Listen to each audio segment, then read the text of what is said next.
Good evening, everyone. And tonight we're going to talk about quantum mechanics-based astronomical filters. So last week we talked about astronomical instruments essentially culling photons. Gathers lots of photons, and then it uses things like lenses and filters and eyepieces and such to essentially throw away the photons you don't want. And that's how you get the lovely image at the back end of the telescope. So this week we'll talk about, instead of using, big thick lenses or doublets or triplets and, stacked eyepieces and such, we can do that nowadays because we have metamaterials that operate at the quanta level. So quantum mechanics and metamaterials. Here's the more scientific explanation of it.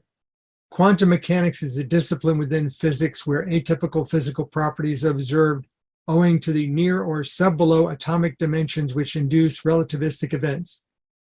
Now in English, we fabricate, make, or produce things with very tiny microscopic features, dents, holes, slots, and grids on the scale of billionths of a meter, which are nanometers.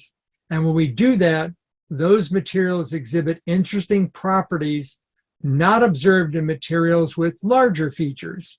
So if you're talking about a glass lens that you've used chemistry to create something that passes certain wavelengths of light at a certain angle, index of refraction, or curved the lens to direct the photons to a point.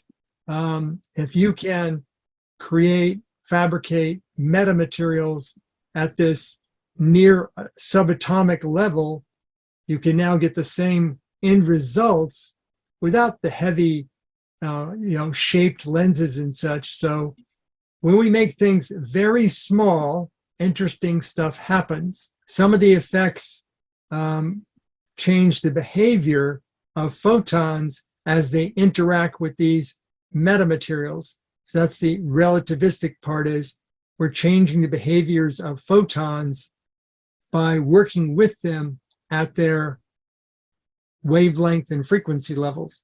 So a filter, what is a filter? A filter is something that we use in various forms of optical, radio, observing, where we want stuff, but we don't want other stuff. We want to block that. So you have a filter will remove stuff based upon a specific wavelength or frequency. So the concepts apply both in radio and optical astronomy. So if I have a filter, then the range of wavelengths that I want to select to pass through, that's my band pass. And the edges of where I want to start throwing stuff away or attenuating it, those are my cutoff wavelengths or frequencies. If I have a very narrow amount of band pass, it's typically referred to as a notch filter. If I have a filter whereby anything less than or up to a certain wavelength will pass through, and anything beyond that gets blocked or attenuated, that's a low pass filter. If you flip it the other way around and say anything that is a higher frequency, meaning a shorter wavelength, we're going to let that stuff through, and anything that's a longer wavelength, a lower frequency, we're going to block that stuff, reflect it, or absorb it.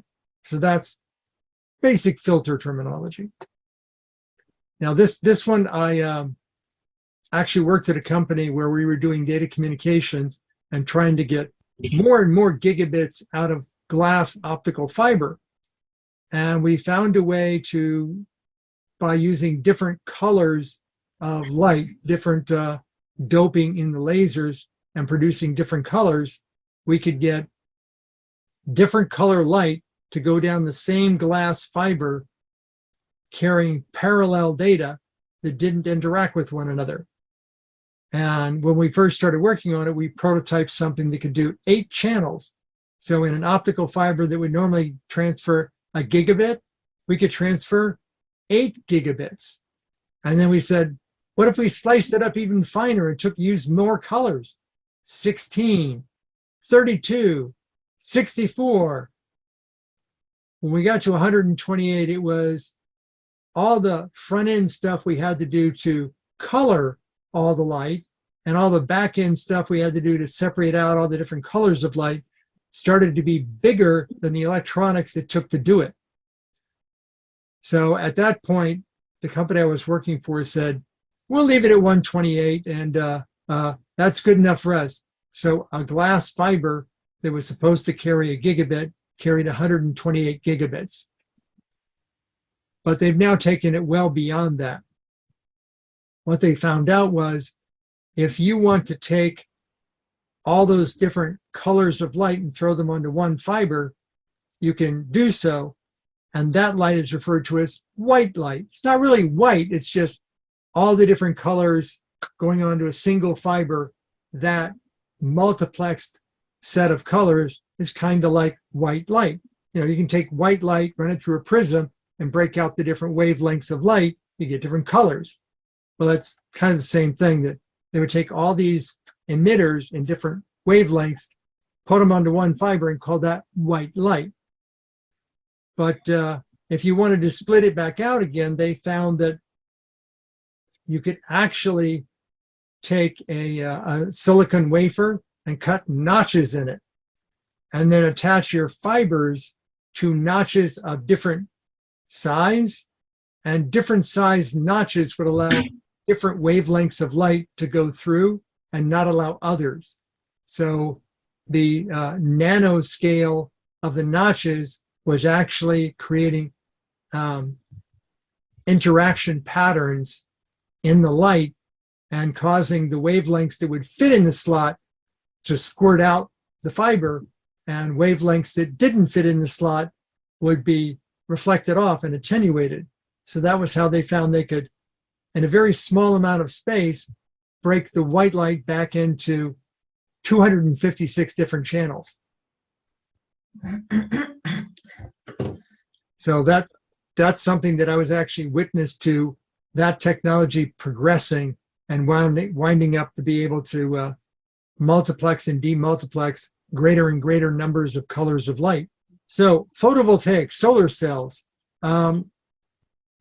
people don't pay much attention to what wavelengths of light are good and what wavelengths of light are bad for them. It turns out just into the infrared level, there's a very good efficiency of transferring the photons into electricity. Go too deep into infrared, too close to radio, it's not as efficient. If you go up above visible light into ultraviolet, it really degrades the solar cells. So they wanted to find a way to block the non-efficient and damaging light from the solar cells, and thereby increasing the efficiency of the solar cells. The solar cells wouldn't get hot from the infrared, and they wouldn't get blinded by the ultraviolet. So it made the solar cells more efficient. And this is how they got into the about 23% efficiency instead of 18% efficiency, is by blocking the bad light. Initially, they did this with spray-on coatings on glass panels, but those broke down over time. They found that they could do so at a different approach and get the same end result with a much more precise filter and much more durable. And they did it at the nanoscale level. They found that if they created these T-shaped or cross-shaped notches into the substrate material that the light passes into, they could create a very precise notch that was very durable in the presence of UV, and it would very much clip off the lower infrared. So this was a very high resolution way of getting rid of the light they didn't want and favoring the light that they did want. And they, because it was etched at the nanoscale level in silver, They referred to them as floating silver cross metamaterials. So that's something that actually is manufactured and has actually research behind it to improve the efficiency of photovoltaic cells using metamaterials instead of painting on colors of filters. And you can see the statistics down there at the bottom. It had a band pass of visible through 2.5 microns or 2,500 nanometers. So it could bring in the good light that it could very efficiently convert, and the light that was above it in ultraviolet and the light that was below it in deep infrared, it could block it. And by changing the attributes of that little cross, they can select out different ranges of light to allow through and to block just by changing the metamaterial design parameters. This is not science fiction, folks. This is science fact. This is materials that they produced in labs and demonstrated and had others confirm them. Here's another one people don't know much about, but is out there. It's been around for a long time. Something called nonlinear optics. This is where you have interference patterns at the nanoscale level affecting the behavior of materials. The most popular one is something called lithium niobate. Lithium, niobium, and oxygen as a compound, or with doping agents to make a slight variant compound. It's typically transparent, so light will go through it and not be attenuated or blocked. However, if you throw a high voltage through the lithium niobate at a very minuscule amperage, it will actually change the index of refraction of the material. Think about that for a moment.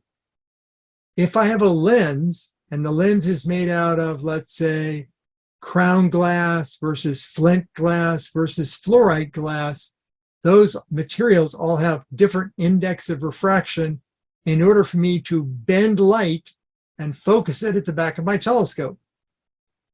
If I can electronically, under digital computer control, adjust that voltage going into the lithium niobate, I can now bend the light going through that coating. So if I have an eyepiece filter, for example, that has a couple of wires going to that filter, and I can, under computer control, digitally adjust that voltage, I can now take the light beam coming through and tilt it. So if I want the same effect of a lens, a multi-element lens, I can now very precisely steer the light. And if I lay down this lithium niobate at an electronic level as a layer that's 300 to 700 nanometers thick, it's very durable. It'll have a transparency range of 400 to 5,000 nanometers, which is basically the whole spectrum we want for astronomy that's not radio. So it can do UV through deep infrared. Where this has been used is, if you remember those fiber optic communications where they take the white light and then they have the little notches in the filter, you've got to have notches with little fiber optic cables coming out the back for each wavelength channel you want. But by using this, they can electronically take a piece of equipment that's the back end, where it takes the white light in and makes the particular fiber optic channel come out. And by adjusting the voltage on the metamaterial, they can select which channel they want without having to have dedicated hardware for different color channels. So they're actually using this stuff in nanophotonics, as they call it. Just think of it as, if you want to dial up the frequency of light you want to pass through or point to your focal point, you can now do that electronically without changing the length of your focusing mechanism. So here is state-of-the-art hydrogen alpha telescopes. This is what we use for looking at the solar prominences on the sun. They, aside from being a typical refractor type of telescope, they have two unusual elements. They have a thing at the front called an energy rejection filter. The front of it is glass whose chemistry has been doped to block ultraviolet and let other light through. The back of that lens is painted or coated under high temperature to block all but a certain wavelength of infrared and all visual light.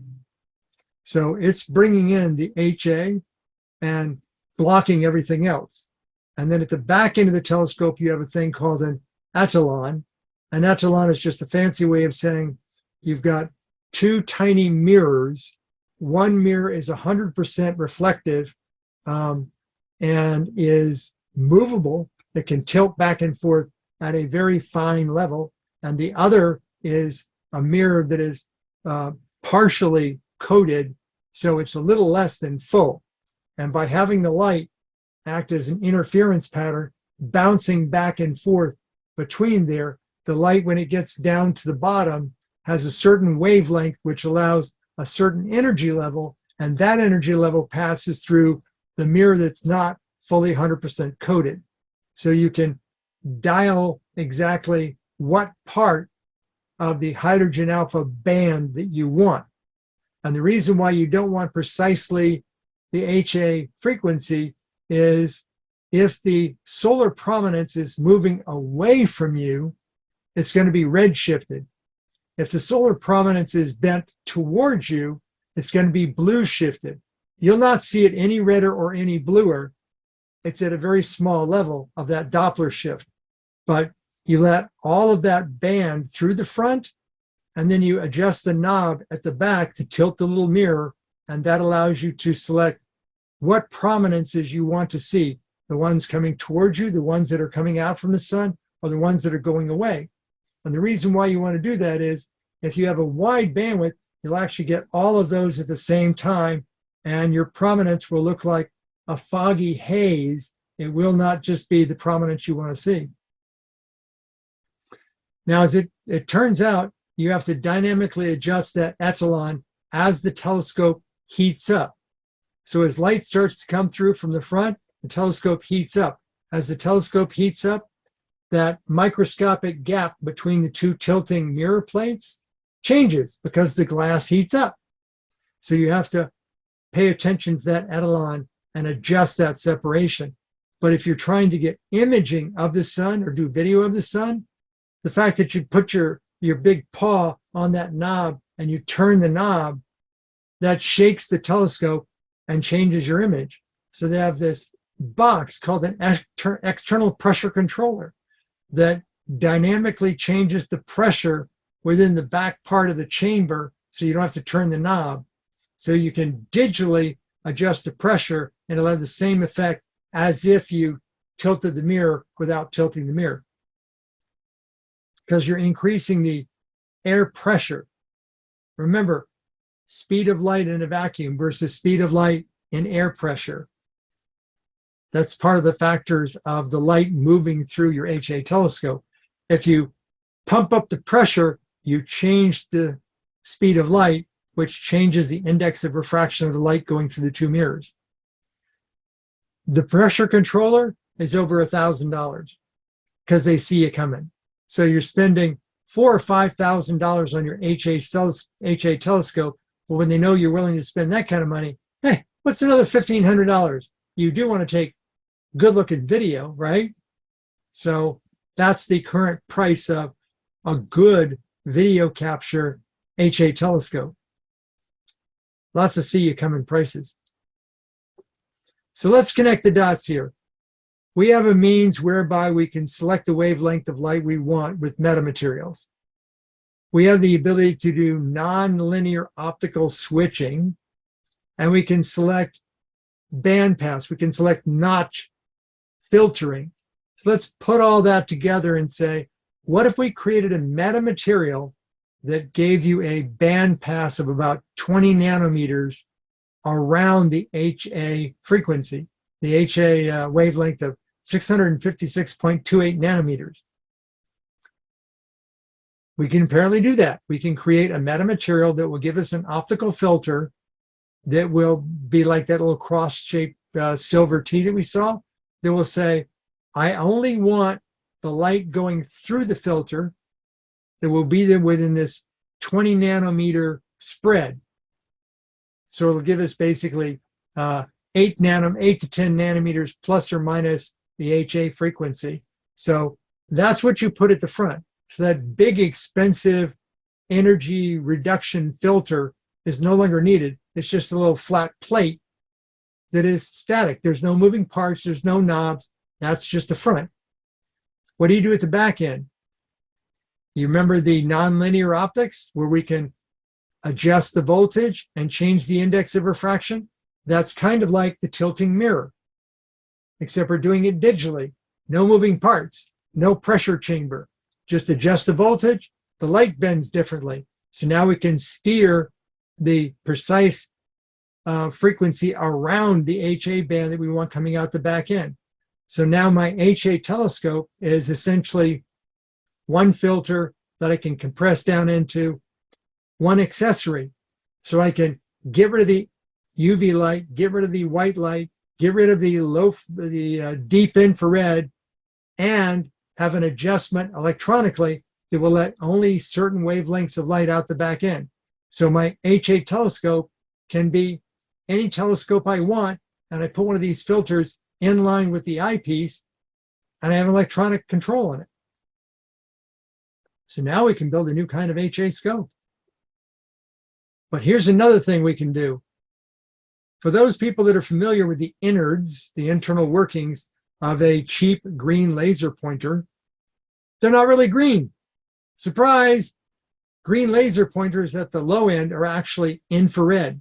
The laser emits in the infrared, and there's a little crystal that, curiously enough, uses lithium niobate that changes the frequency of the light. It's called a photomultiplier frequency doubling nonlinear crystal. There's that nonlinear optics again.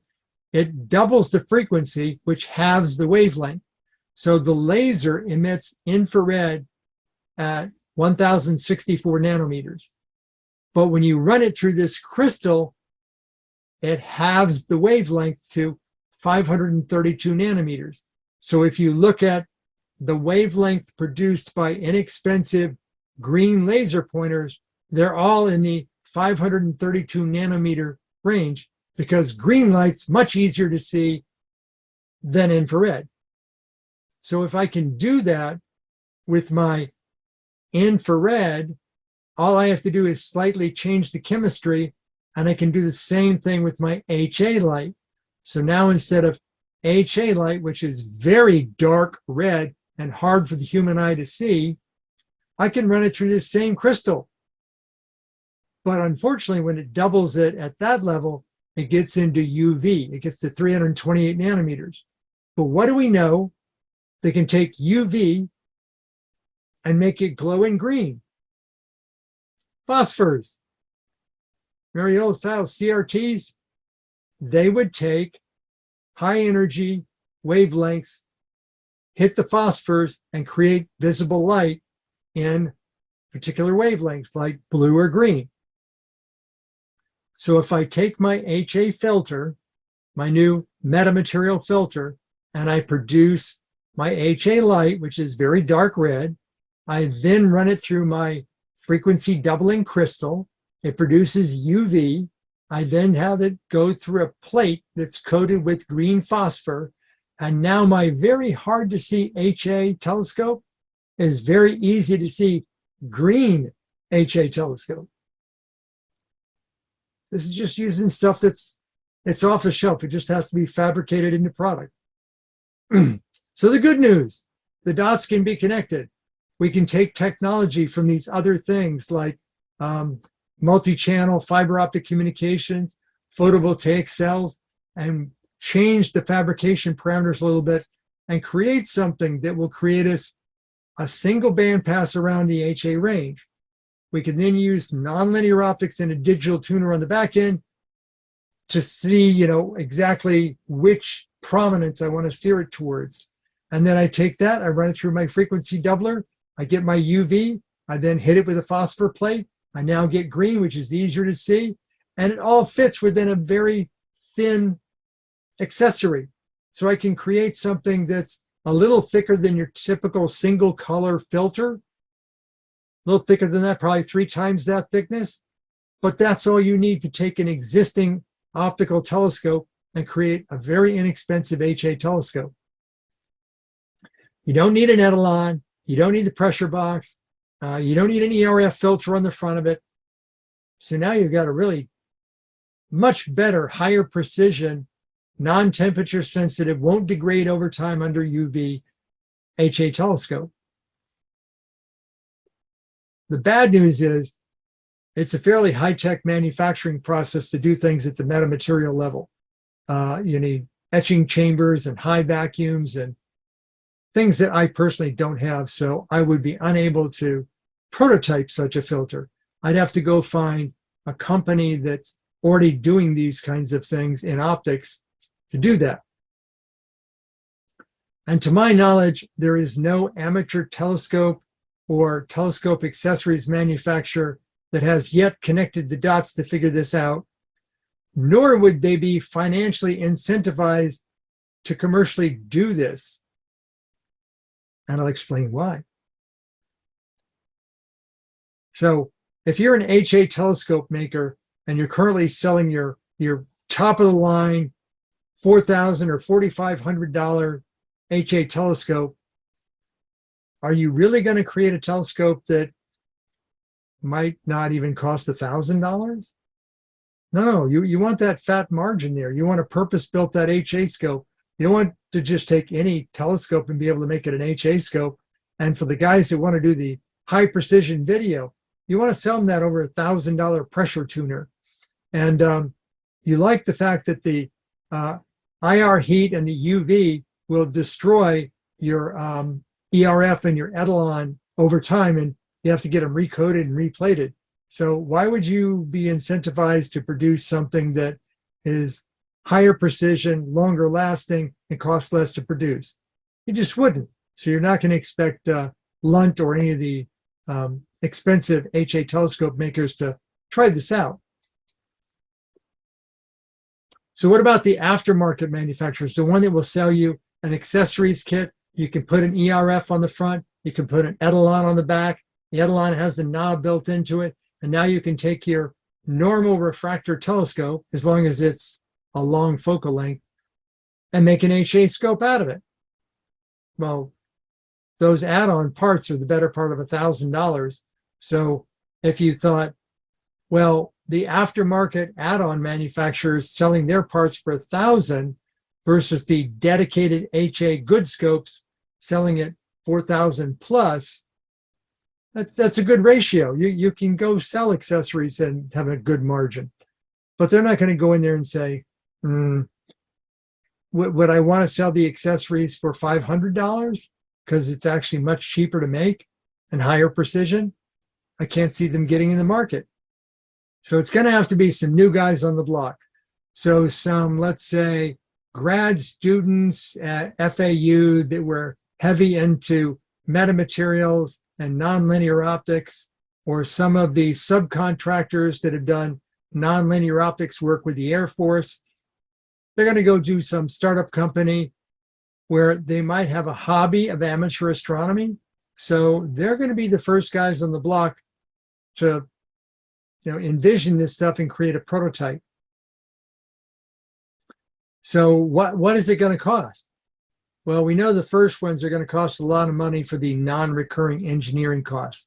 What it costs to prototype it, get it right, set it up, and make them. But the companies you go to buy your HA telescope or your HA accessories from, they're probably not going to be incentivized to sell you one of these things. If you're going to OPT Corporation to buy your HA scope, your resold Lunt scope, or your resold accessories from Thousand Oaks, they're going to be incentivized to not sell you that part. But to grow it, you're probably going to have to be a direct seller on the internet, because then you have nobody to compete against except whatever's in the marketplace. Maybe you could resell it on Amazon for a good margin because Amazon likes disruptive products. Once you're actually selling them and they're successful, then a telescope maker would probably come in and offer you a big fat check to make you go away. Kind of like Meade did with Coronado. Coronado HA scopes at the low end started to be really successful. And Meade said, we're never going to make a dedicated HA scope that can be that inexpensive. Coronado has the secret sauce for making those. So we'll just buy Coronado. And they bought Coronado. And Meade didn't really have the money to be doing that kind of thing. And then Meade fell on hard times and Meade got bought up by Orion. So if you think these are all separate companies, they're being less and less separate companies. So in conclusion, I'm a big believer in connecting the dots, as you probably have guessed by now. I was a big fan of the 1978 BBC TV series called Connections with James Burke. Filters for digital fiber optic communications and photovoltaic markets.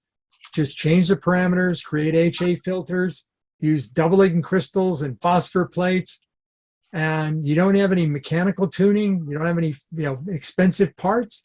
Everything can be done pretty straightforward and simple, but you do need the manufacturing capability to produce it. The result would be a paradigm shift in optical telescope accessories for looking at the sun.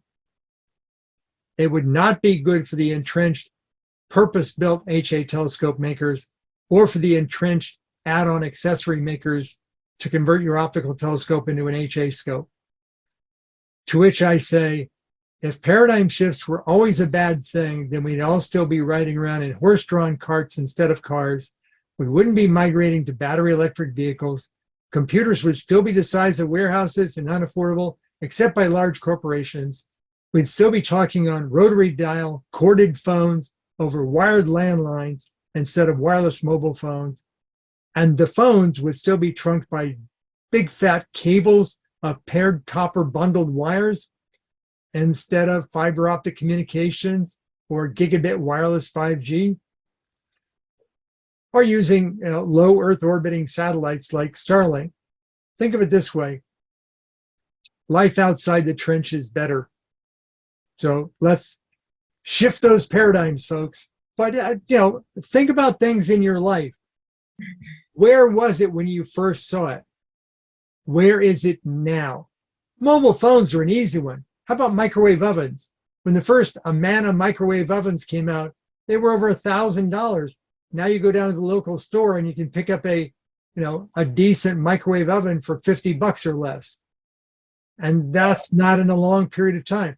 But the fact that it's a microwave oven, the fact that it agitates molecules and induces heat through friction, all that principle still works the same. Yeah, they were called. Or you burn a little bit more and you get one that is convection oven and microwave and air fryer at the same time. Yeah. So the things that when you first see them start out so rudimentary and people give up on them because they're not perfect on day one or they don't cost a nickel and dime on day one. Like, it's not a matter of having faith. It's a matter of making the connections, understanding what it's actually doing and where you want to take it.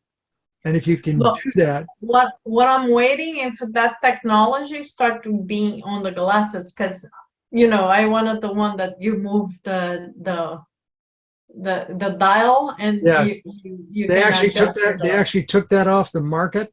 They were about to introduce it. It would have been a big seller, but it scared the bejesus out of people to think that 200 volts of DC at a small fraction of an amp would be right in front of their eyeballs. Yeah. No, and the other thing, like, people are so used to charging the phone. Why not charge your glasses the same way? I looked at it as, I know who really got that taken off the market. Luxottica. Because instead of selling you a different prescription every time your eyes changed, you could create a closed loop electronic mechanism to measure the tension using infrared light on your iris, on your lenses, and based upon the fact that your eyeballs were straining, it could change the index of refraction in your lenses.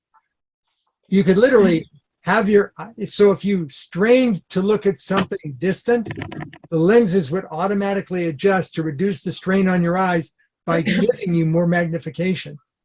That would just kill the glasses marketplace. And when your eyes changed over time, you wouldn't have to go buy new glasses. You wouldn't have to get another prescription. So you know why that went away. Paradigm shift. Can't have that happen. What I liked about the Connection series, where they explain how one invention led to another to another, that was really cool in the first 2 seasons. And then he got a lot of criticism that it didn't really explain how cultural differences occurred, like the color blue used in pottery and stuff. And it created trade routes so that they could get that color blue. I really, really like that series. I wish it had gone on more than 3 years. Yeah, I think the problem was they were spilling the beans. They were literally giving people the intellectual curiosity to connect dots on their own. So if I show you episode after episode after episode, I'm going to start with something that's completely irrelevant to the ultimate solution and show you how this became that, became that, became that, became the solution. But then he always circled back. So whatever he started with, he wound up with it at the end as well. And that was neat. Yeah. I like that. I think we'll eventually get there with radio communications versus gravity wave communications. We're going to eventually come to the conclusion that the electromagnetic spectrum, radio, light, and modulating it in order to communicate is just so fraught with problems and expense. And once we can modulate high frequency gravity waves, we'll never communicate using radio again. It's just why? Why don't we use smoke signals anymore? Because we wanted something better? Yeah, that's why we don't use smoke signals for communication anymore. Why, we don't use AM amplitude modulation for radio. It was just too much staticky noise and it was horrible. We went to FM, no static at all.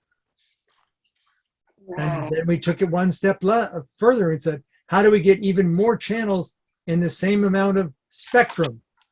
Well, digital and compress them and encode them. And, so the modulation schemes are no longer AM or FM. There's a series of acronym letters that, the modulation is now 4 levels deep. So, things will progress. And as they like to say, as soon as we ever have a drop in our technological prowess, we're back to the Stone Age, because everything that we have is stacked upon other things that we learned along the way that we no longer deal with. So if suddenly we lose the ability to make integrated circuits at the 10 nanometer level, if we lose that technology for whatever reason, and we have to come back up again, we'd probably start at the millimeter level and progress it back up again until we found a new way to do it. Well, anyway, if you doubt that what I'm saying is like real stuff, here are it's already out there. People are here are trying out here things. are the actual links to the technologies, even explaining things like how do a green laser pointer work internally and frequency doubling. And it's from a company that produces the frequency doubling crystals.